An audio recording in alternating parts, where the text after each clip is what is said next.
something changes. It's the strangest feeling. The things that used to matter, they don't matter to me. When I see you and you're smiling, how my heart aches, so full it is about to break. You make me believe in love. I could never count all the ways that you change me, baby. Every day the sky is a deeper shade of blue when I'm with you. So look, this is a very sacred and momentous occasion where we welcome a young woman into the covenant of the Jewish people. Now you'll see here that, if you're following along at home, a little teaser of what her Hebrew name actually is. And you know, we just allow ourselves to just take a moment. This is quite a beautiful space, a space of awe that does inspire. And one of the introductory prayers that we do say are the words of Oseh Shalom. So we say, Oseh Shalom b'Ramah, Pida Aseh Shalom Aleinu ve'al Kol Yisrael v'Yilu Amen. Now, may the Lord who makes peace up in the high heavens make peace to all of us. Certainly here, it's totally fine. At a baby naming, I don't want anyone to be quiet. How does it feel like there's babies running around? That's great. Great, good to know, right? Yeah. So don't hush the baby, all right? Not on my accord, all right? So we come to this space to offer both peace, but also wholeness and completion. Shalom, the word shalom does mean hello, goodbye, but it also means peace. And it comes from the Hebrew root of shalem, which means to create wholeness. And so while Mila has a wonderful and beautiful, Mila Wren has a beautiful English name, she also will be given a Hebrew name today, which will fully complete that circle for her as well, to really join both her secular life with her traditional and her religious life. Now, her parents are going to talk a little bit about what her name means in just a few minutes, but exactly, Mila. Already saying no. Appreciate that. Now, this last week, we had the holiday of Shavuot, which for those of you that do or do not know, Shavuot is the moment when the people of Israel receive the Ten Commandments. And God is up there speaking to the people and saying, you know, I need a guarantor for this Torah, a guarantor for these Ten Commandments. Like, if you live in New York, you understand a guarantor, because if your first apartment may have needed, I certainly needed my parents to be my guarantor. I certainly needed my parents to be a guarantor as well.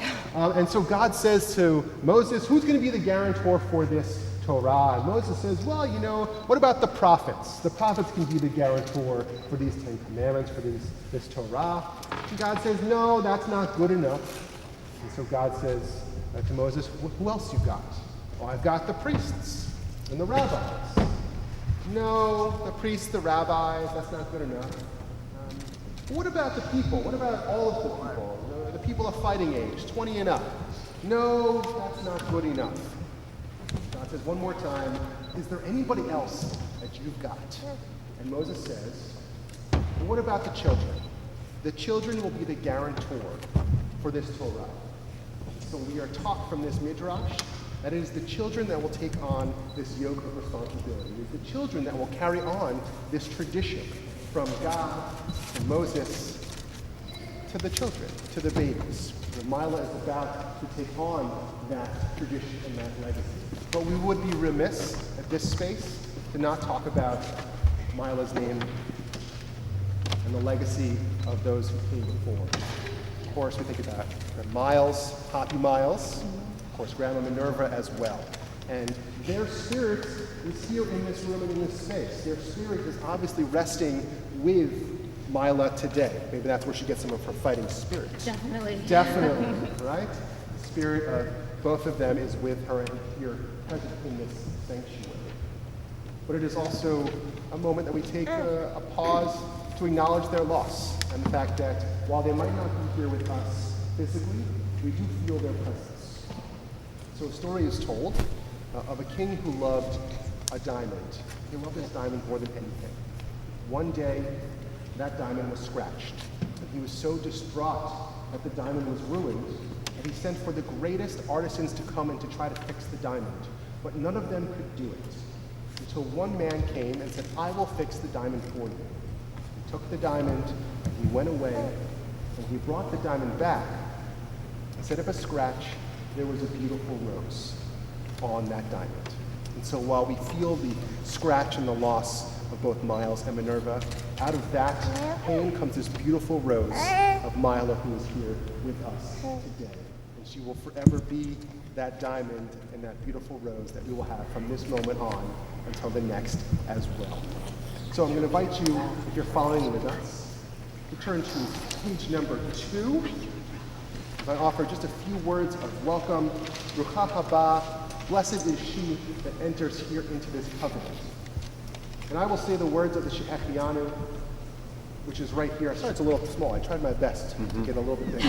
So try to squint as best as you can to do it for me in English. I promise you're going to squint for me? Yes. Okay. I will say it in the Hebrew.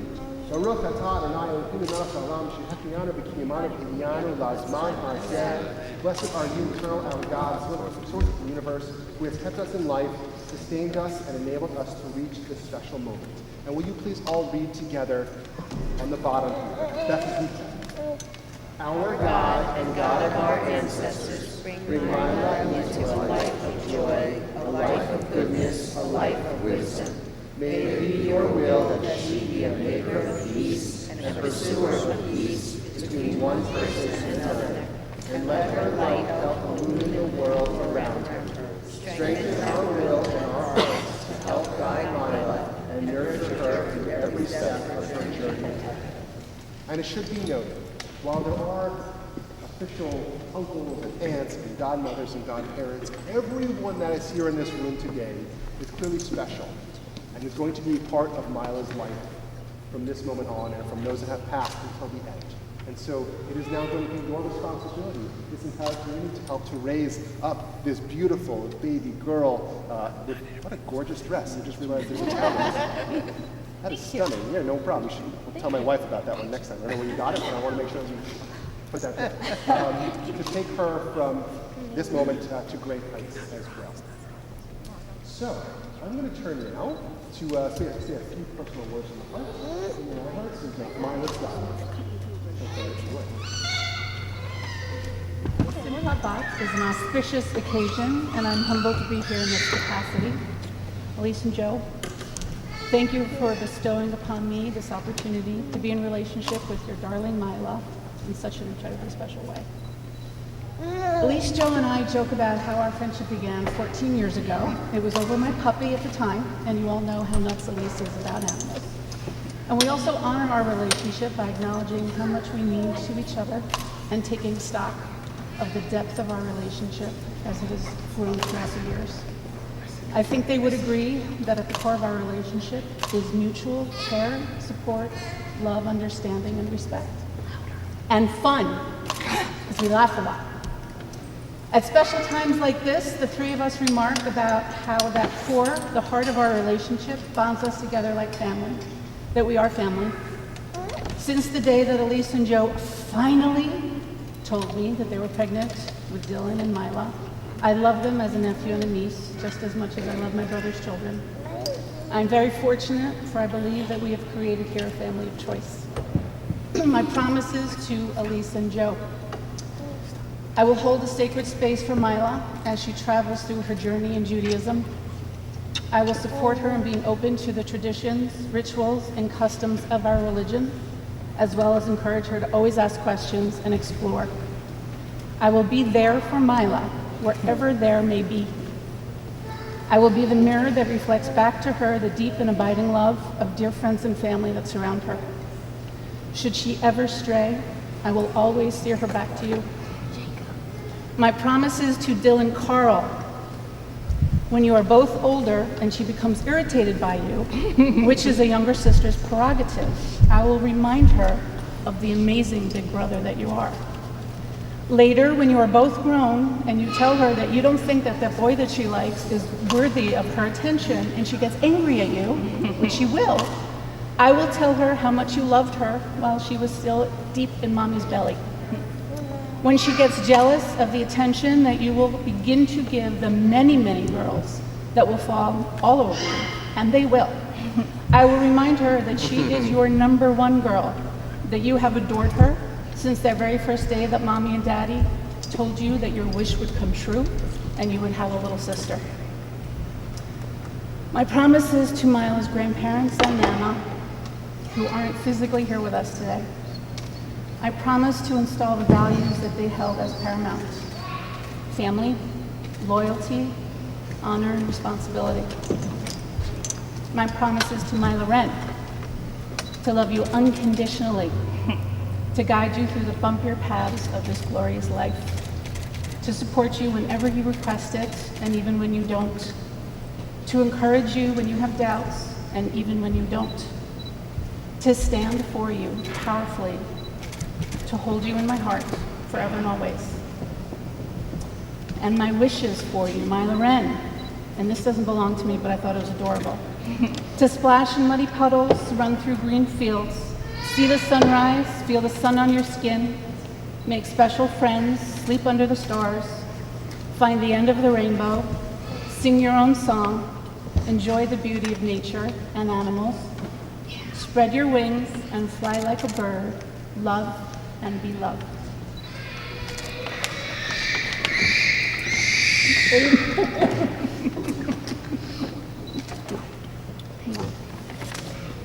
Beautiful, Amy. And now it's my pleasure to call up Aunt Kim as well to come say a few. It's not easy. I promised. You did. Was it surprise you today? Guess what? May you always have enough happiness to keep you sweet, enough trials to keep you strong. May you always have enough hope to keep you happy and enough enthusiasm to look forward. May you always have enough failure to keep you humble and enough success to keep you eager. May you always have enough friends to give you comfort and enough determination to make each and every day better than yesterday.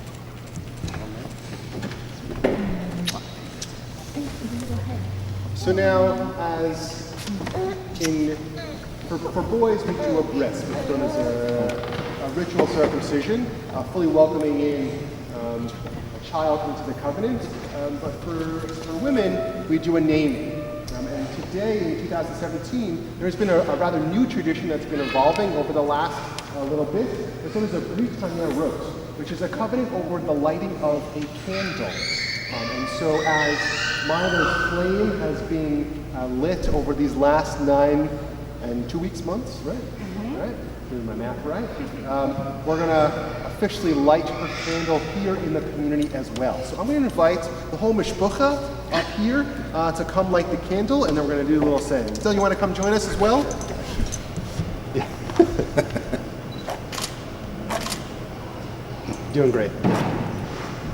The lighter?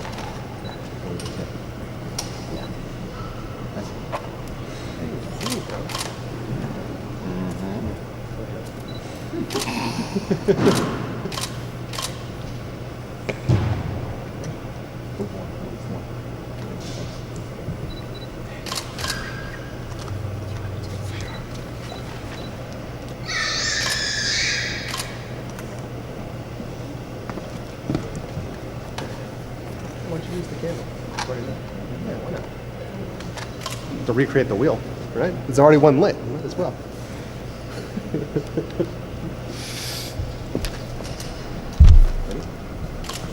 As your eyes are filled with wonder when you gaze at the world.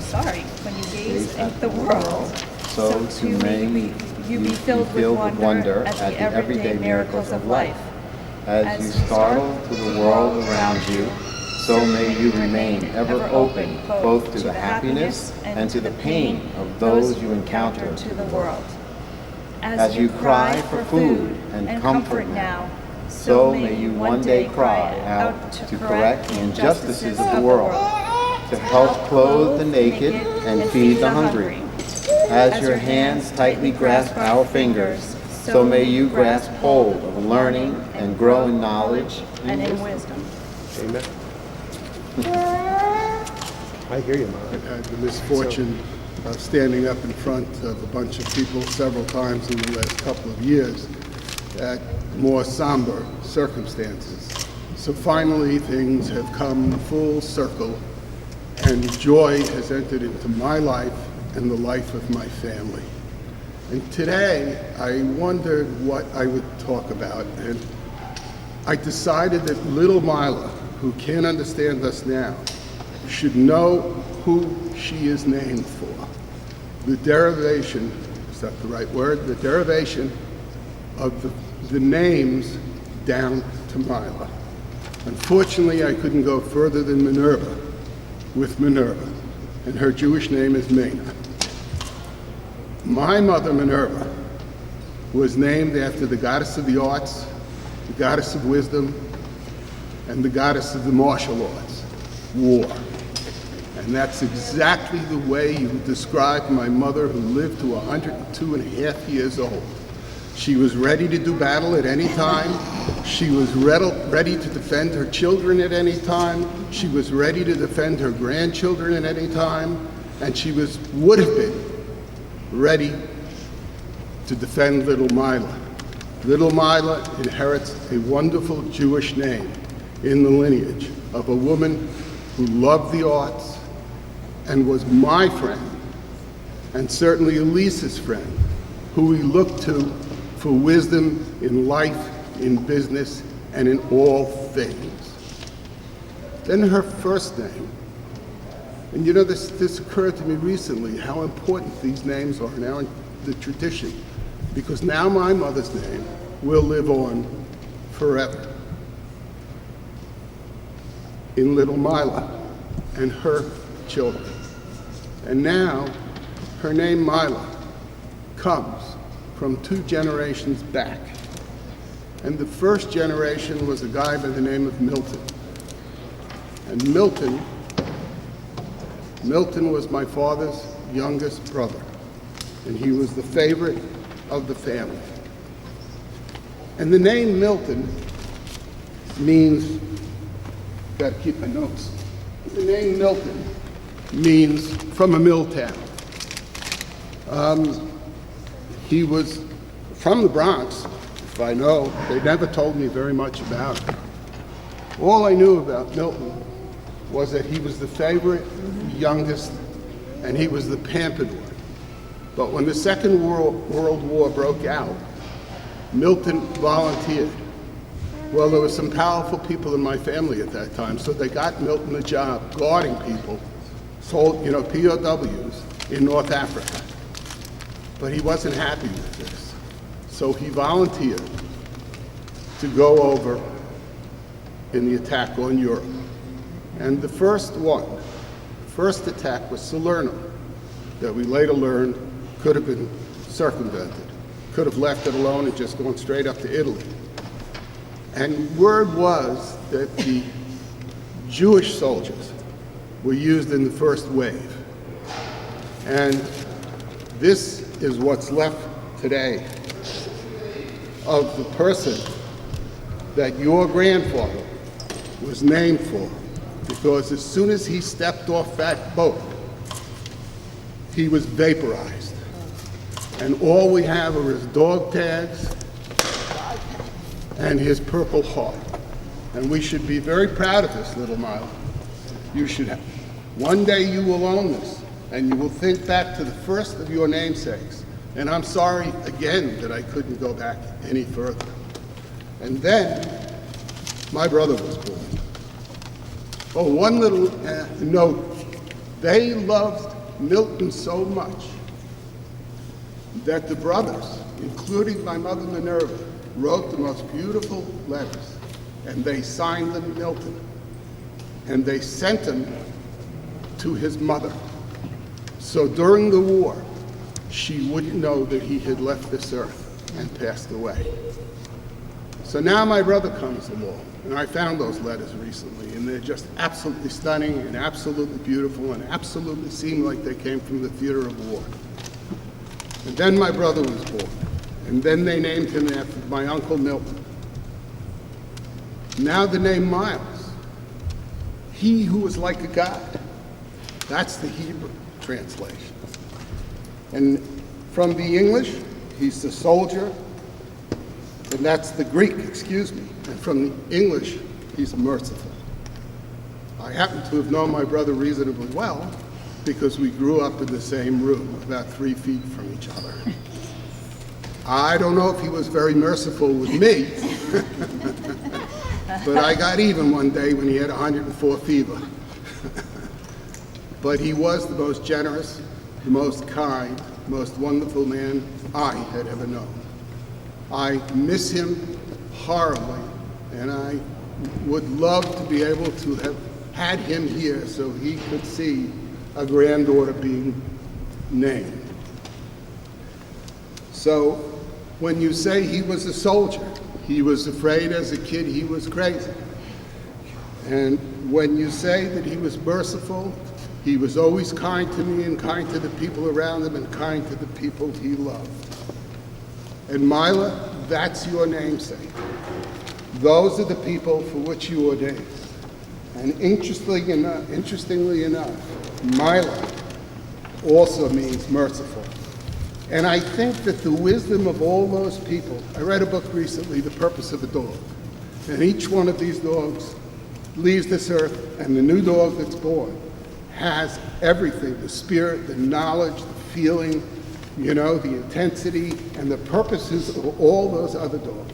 And now I believe that this is in this name-giving ceremony, that Mila will have all of the energy, all of the wisdom, all of the intelligence, and all of the training of the people that she's been named for.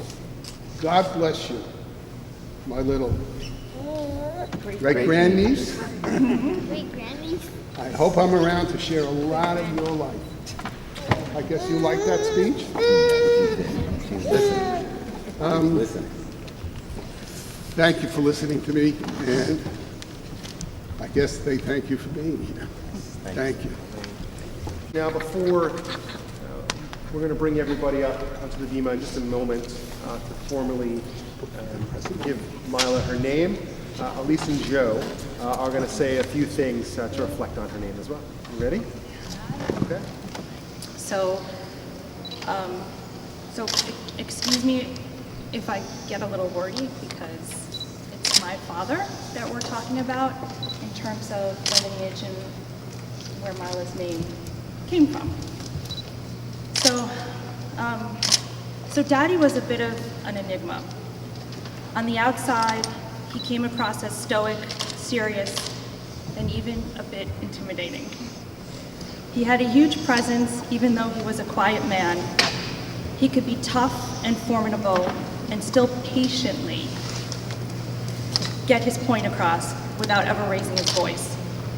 His smile could light up a room, and his laugh was infectious. He had a crazy, kooky sense of humor and always knew how to make people laugh, even during the toughest of times. He was engaging, charismatic, and very smart. He read constantly and was up for a debate on any topic at any time. He read constantly and was up for a debate on any topic at any time. Sorry, I looked at you and I got especially when his brother Lenny was within earshot. Whether it be sports, history, or his favorite subject, politics, he would challenge us and make us think. He was a walking history book. He seemingly knew every detailed date and event. Yeah. He cherished his family more than anything in life. He was a devoted father, caring son, faithful husband, protective brother, and adoring grandfather. His way of life was one of giving, caring, loving, and doing. Family and friends came first, ahead of his own personal needs and desires. Daddy was a man of action, not words. He never broke a promise. He never let anyone down. He was a tough guy that grew up getting into trouble on the streets of Queens, yet had an abundant amount of patience and never raised his voice. He was calm, nurturing, and kind. He was universally loved by his immediate and extended family, his friends, and his business associates. Daddy was my superhero. No matter what road I went down, and believe me, I went down some dark ones. He let me learn my lessons the hard way, but not without a safety net, not without his strong, unconditional guidance. My life would have turned out very differently. He showered me with love and supported me with an indestructible conviction that could make everything okay. He told me to go out there and take chances, and no matter what the outcome, he would always be there to catch me should I fall. And he always was. He taught me to be ethical, responsible, and to have integrity, just like him. He also taught me how to throw a punch, which he asserted was one of life's greatest lessons. My father adored his kids. When Dylan arrived, my dad was smitten. He could not get enough of him. He loved to roughhouse with him. He loved to rile Dylan up, something he tried to do with me but was unsuccessful. He would have been over the moon to have met Mila and would have been beyond enamored with her. I am sure that when he and Nana were reunited, she told him all about her. When I think about the road ahead of me and envision the sort of parent I aspire to be, I think of my dad, and it makes me smile, knowing that now I get to pass all of these wonderful attributes to Mila and Dylan. If he were here today, he would look at our children and say, "Lisa, you done good." You did do good, Lisa. Thank you. No miles, too long. Certainly not enough. But I learned a lot about who he was as a man. Why do I get emotional? But what I know about Miles, we spent a lot of time together, and I could say that we really became friends during the time that we knew each other. We spent a lot of time together. But certainly I know more about him from all of the stories that he told me when we were together. And so the one thing, when I think about the attributes of Bobby, of Miles, that I'm most excited about Mila having, I would say that certainly the first one is loyalty. Because one thing I knew about Bobby is that, like my wife, he was fiercely loyal to his friends, loyal to his family, loyal to his daughter. When I would hear stories that he would tell me about when Lisi was young and what he used to do. He used to travel, and he was a pioneer in the clothing industry. And even in the 60s and 70s, he would spend weeks at a time in parts all over the world, in Asia, beginning operations for clothing manufacturing. And whenever he was back, he spent the weekend with Lisi. He was with his mother, he was with Lisi, even if that meant taking Lisi to Belmont for races, because, after all, one thing that Bobby is true to himself. And hearing this from Carol and hearing this from Lenny and Lisi, even as a young man, his commitment to his family and his loyalty, he sacrificed so much throughout his entire life to help everybody else. And so when I would hear these things and to know what he went through in his life, and he was always just so positive, and as a role model to me in a later part of my life, that's just such a strong set of values for someone that went through all of those struggles in his life and always put others first. Another thing that I admired about Bobby is his intelligence. As Lisi said, those who know me, and I have friends from work here, and Satyam, you're smiling because at work I'm known as the useless wealth of information, or wealth of useless information. Dawn, don't smile too much. But our CEO, our boss, and my friend will say that because I seem to pretty much know everything about everything. At least I think so. But I was second to Bobby. All right, maybe third to Bobby and Lenny. But certainly Bobby was, if nothing else, intellectually inquisitive, and also never hesitated to share his opinions, but also his knowledge, his worldly knowledge. And I would say that another quality that I loved about Bobby, and I would love to have Mila share the same qualities, is his persistence. Now, this is certainly something that I benefit all the time from. I'm not persistent. I'm much more spontaneous. But Lisi is, if anything, persistent, for any of you who know her. And that quality, I think, came certainly directly from Bobby. in a number of different ways. Certainly he was persistent in work, in his profession, but one of the parts that I loved about his persistence was when it came to giving gifts, right? Again, I'm spontaneous, so if I know someone's birthday is coming up, I get really excited about buying gifts for people, but for me, it's much more about going in, looking around, figuring out, and something strikes me, it's just gut. Same thing on the internet, if I'm looking for something, just something strikes me. But Bobby and Lisi talk about persistence. I mean, they think about every angle, they think about, is the person gonna wear, is the color gonna be right, and every time when Bobby bought a gift, and always had Carol helping, but when Bobby bought a gift, you knew that weeks of effort, weeks of thought went into that gift. There was nothing spontaneous about it. And even if Lisi and Bobby thought about being spontaneous, they went through a couple more rounds just to make sure that it was the right thing. So I think certainly his loyalty, his commitment to family, and his persistence. But the quality that I love most about Bobby is his sense of self. And my friends know that and many people know that I had a goatee and a beard for many years, 25 years to be exact. I think I shaved it off one day, and I came in to see Lisi, and she looked at me and she said, "What happened to you?" And then it came back the next day, and it stayed for like another 10 years. But the reason I don't have it today is because when Bobby passed away, and we were sitting Shiva for that period of time, I contemplated often about Bobby's sense of self, that how someone could be so selfless and loyal to people and to sacrifice so much, but yet he never gave up being himself, ever. And he never apologized for that. And my first lesson with Bobby was when I met Lisi and we started going together, and Lisi had bought an apartment, and we were both working, you know, day and night, and see, coming from a big Italian family, you know, Livia, you'll know, right? It's like, you know, you need something, you just call, 15 people show up.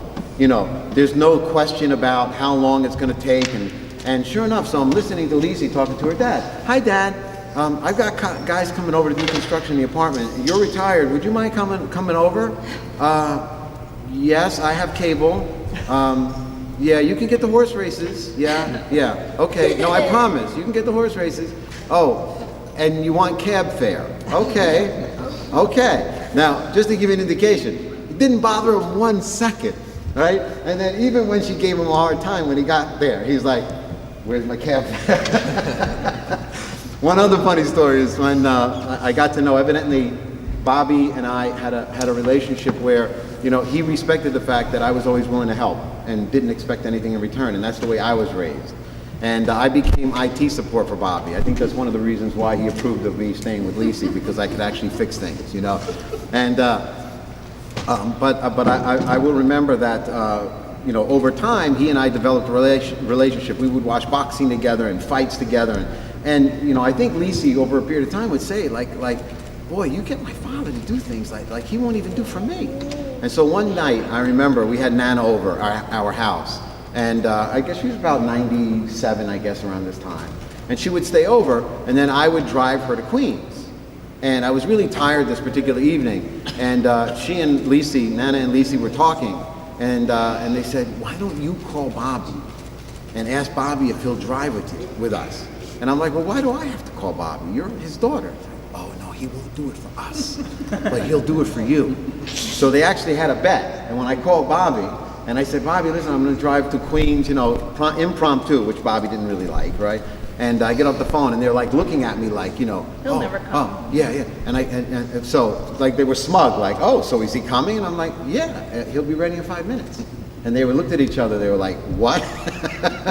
So I think, you know, sense of self is something that I truly respected. And just to finish, going back to my point, the reason I shaved my goatee and beard is because I felt that at that stage of my life, I had really lost myself. I admired Bobby that all through those periods, and even being so selfless, that he did not lose sight of himself, and he was very proud of himself. And I had lost myself, and I thought to myself that last day, just before I went back to work, I looked in the mirror, and I was about to trim my goatee, and I thought to myself, how horrible is it that a man gives his entire life to his family? And then we sit Shiva for a few days. And then we go to work, and it's back to emails and phone calls, and you don't even remember. So I thought to myself, one way to remind myself was to shave everything off, because then when I looked in the mirror, I would remember Bobby. And here I am now, 2 years later, and I'm very happy that I don't have my beard and my mustache, because I remember Bobby every day for having gotten rid of it. So thank you for enduring that. Thank you very much. And thank you all for coming.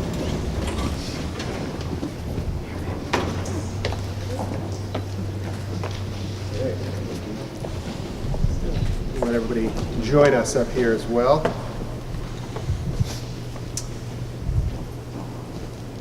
So in such a beautiful circle of life moment, as I mentioned before, Shavuot this week was the day when we received the Torah, and it is on the children to be the next generation of the ones who uphold the Torah. So no pressure, Dylan, of course, as well.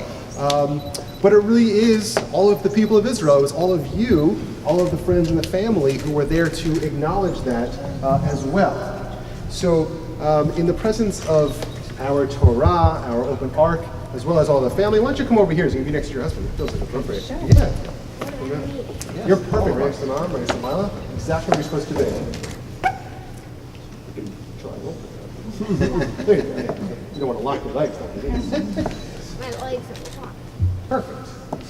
Eloheinu ve'Elohei Avotenu v'Imotenu kayem et hayalda hazot la'avia u'li'imo v'yikarei shema b'Yisrael Mena bat Elisheva v'Ronel Ischa ha'av v'yotzet ha'la'atzal v'tagel ima v'fri bitna. Our God, God of our mothers and our fathers, sustain this child through her parents' loving care. Let her be known among our people Israel by the name Mena bat Elisheva v'Ronel. May her name be a source of joy to her and inspire her to serve our people and all humankind. May her parents rejoice in her growth of body and soul as they have brought her into the covenant. So may they, with wisdom and patience, lead her to the study of Torah, to a life of good deeds, and a life worthy of God's blessing. And let us all say, Amen. So now, as we are here, why don't you come down a step or two? Yivarechecha Adonai v'yishmerecha. May God bless you and keep you. Ya'er Adonai panav elecha v'chunecha. May God's presence shine for you and be favorable to you. Yisa Adonai panav elecha v'yasem lecha shalom.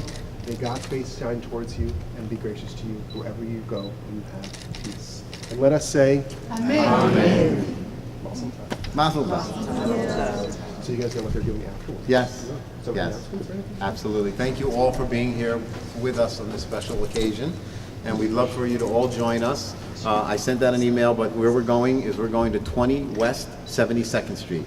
Literally right down Central Park West. Make a right on 72nd Street, and it'll be right on the left-hand side. The name of the restaurant is The Ribbon. So we'd love you for you to all join us for a nice luncheon. It's an opportunity for us to offer thanks and gratitude for the food and for the blessings that we do receive. And every Jewish ceremony, you have to have a little bit of wine. You have to taste that sweetness, and we always offer up words of Kiddush as well as a little what's called hamotzi, or the motzi, which thanks God for the food that we were able to bring out of the earth that sustains us to this day as well. So I'm going to just Baruch atah Adonai Eloheinu melech haolam borei peri hagafen. Amen. So thank you, God, for being a creator of the fruit of the vine, we say. Geffen or gafen is from the vine as well. You want to try some of that? Sure. It's good, yeah. Sure. By all means. It was a good year. It was that one? Top from last month.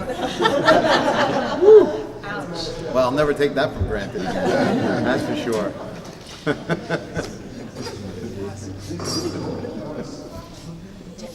Yeah. Okay. This is our challah. You got it? And, you know, they always seal it with plastic. Yeah. Yeah, because you gotta pull it off. One, help me. Pay no attention to what's behind the the challah cover for just a moment, please. Oh, I just rip it. You good for you. So you may need it again. Yeah, good point. And so the tradition is, 1, 2, 3. What a Beautiful color. Baruch atah Adonai Eloheinu melech haolam hamotzi lechem min haaretz. Amen. Simin tov, mazel tov, mazel tov, and simin tov, simin tov, mazel tov, mazel tov, and simin tov, simin tov, mazel tov, mazel tov, and simin tov. Hey, hey, lanu. Hey, lanu, hey, lanu. Ubechol Yisrael. Hey, lanu, hey, lanu. Ubechol Yisrael. Hey, lanu, hey, lanu. Ubechol Yisrael. Hey, lanu, hey, lanu. Ubechol Yisrael. Thank you. Of course, mazel tov to you, kiddo. You're out of your colleges yet. You have a couple of teeth to get there. Beautiful work. Would you like to go take better work. Yeah, well, calories don't count on Shabbat.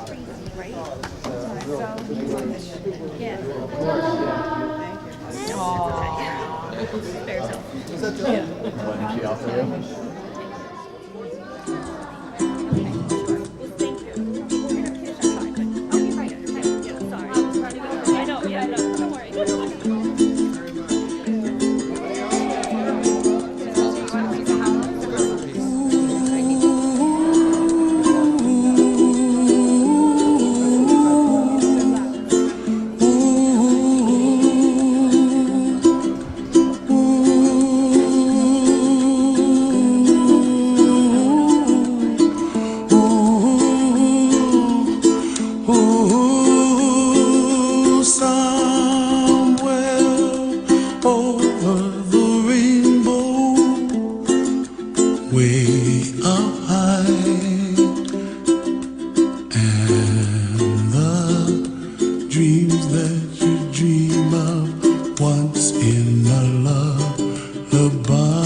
to myself, what a wonderful world.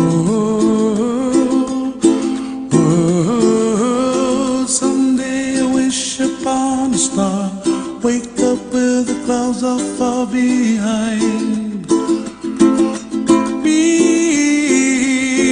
where trouble melts like a lemon drops high above the chimney top. That's where you find me, oh, somewhere over the rainbow, way up high. The dreams that you dare to, why, oh why can't I?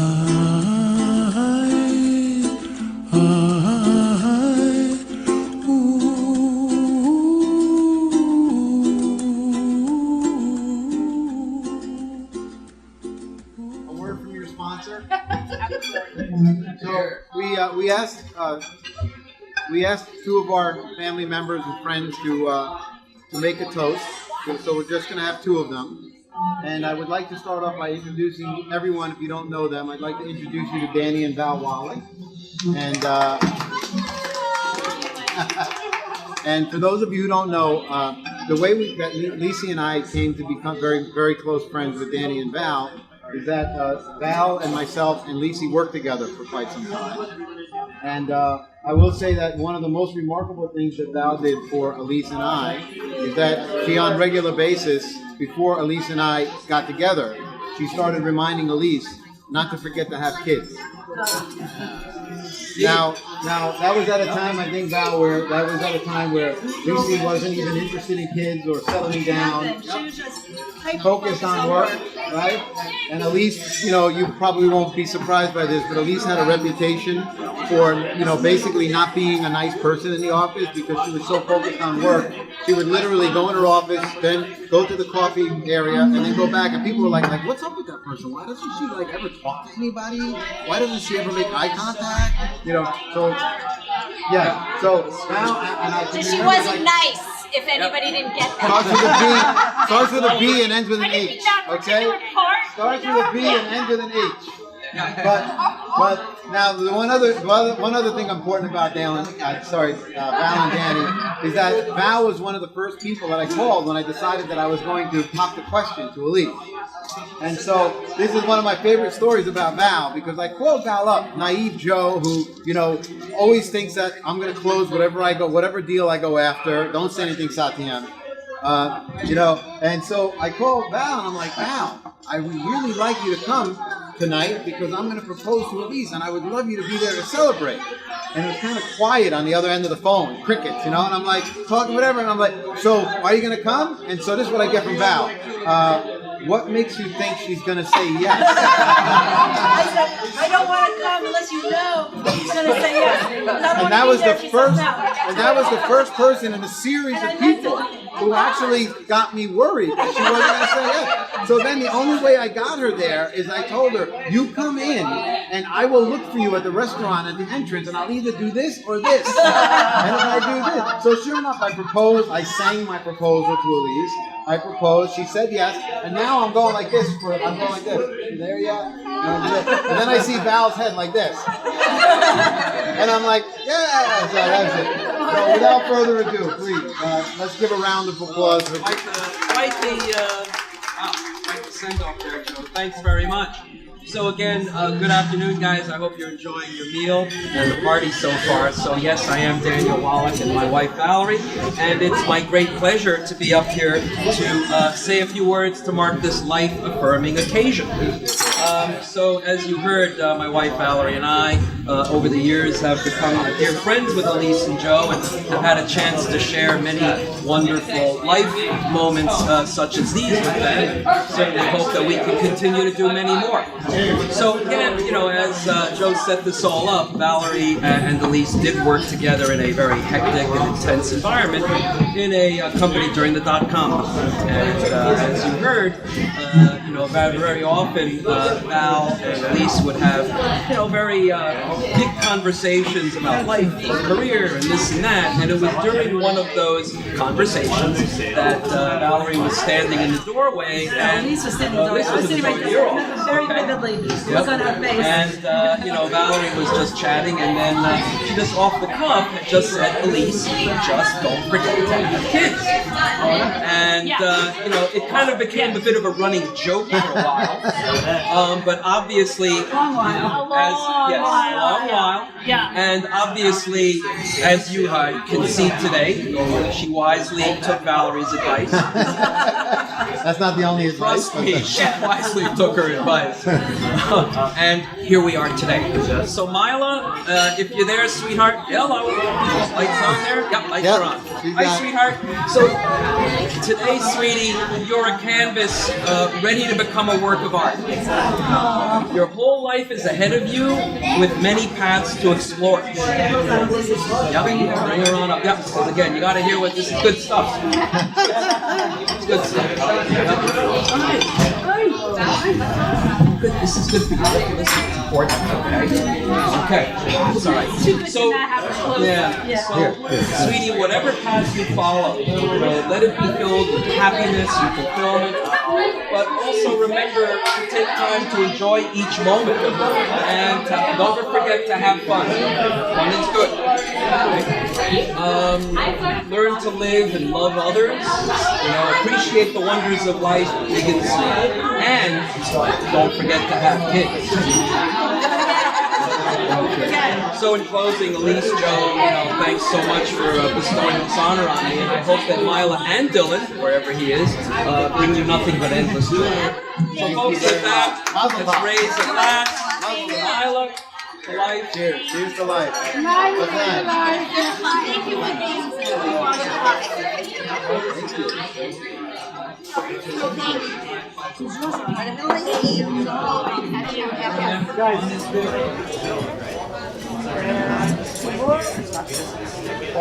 Thank you.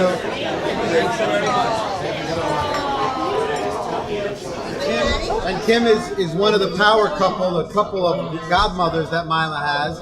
I know you all probably have noticed is that we chose, in this contemporary day and age, we chose to have two godmothers for Mila.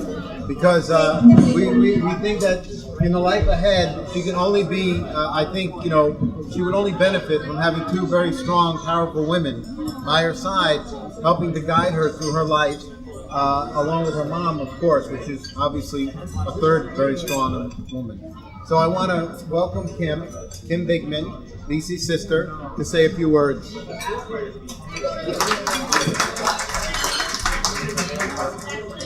Growing up with my sister Elise, there were no, not me, no, but I can't push that. So everybody here, sorry. Growing up with my sister Elise, there were a few things that she was very passionate about. When it came to pop culture, you got nervous. I got very nervous. I got drinking. Yeah, I wasn't going there. When it came to pop culture, some of you may know she's a huge Michael Jackson fan and Prince. And when it came to movies, Saturday Night Fever, starring John Travolta, was a true thing. Still, all of those things hold true. Since these artists had such an influence on my sister, I look back on their words of wisdom for inspiration to influence Mila's journey through life. Wow! And I found out I was giving a speech on Thursday. All right, here we go. Just saying. That's good for your sister. That's right. Usually find out tomorrow. So Michael Jackson said, if you enter this world knowing you are loved, and you leave this world knowing the same, then everything that happens in between can be dealt with. Growing up is hard, and being a grown-up is even harder. It can all be super confusing sometimes. I commit to helping you, Mila, figure it out and loving you unconditionally always. I'll always be a sound here for you without judgment. Life is a party. Parties are meant to last, said Prince many a time. You were brought into this world to enjoy your life. Having Amy and I as your godmothers, you are bound to have fun and a lot of laughs along the way. Amen. I guarantee it. I'll be here to help you find the humor in situations and remind you to always be able to laugh at yourself and to never take yourself too seriously. Would you watch the hair? You know, I work on my hair a long time. And then you hit the hair! You hit the hair! Who's that, Lisi or No, it's John Travolta. Okay. They're sitting at the table. Saturday Night Fever. Yes, exactly. Why is it there? There is a small possibility, Mila, that sometimes you may butt heads with your parents. I will always, yes, No. Never. I will always provide you a safe place to vent and share your feelings. Thank goodness. I'm honored to be asked to be Mila's godmother and to be able to share this with you, Amy, is a true privilege.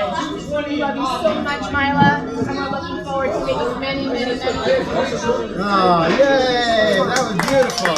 Thank you. That was beautiful. Thank you. You are so lucky.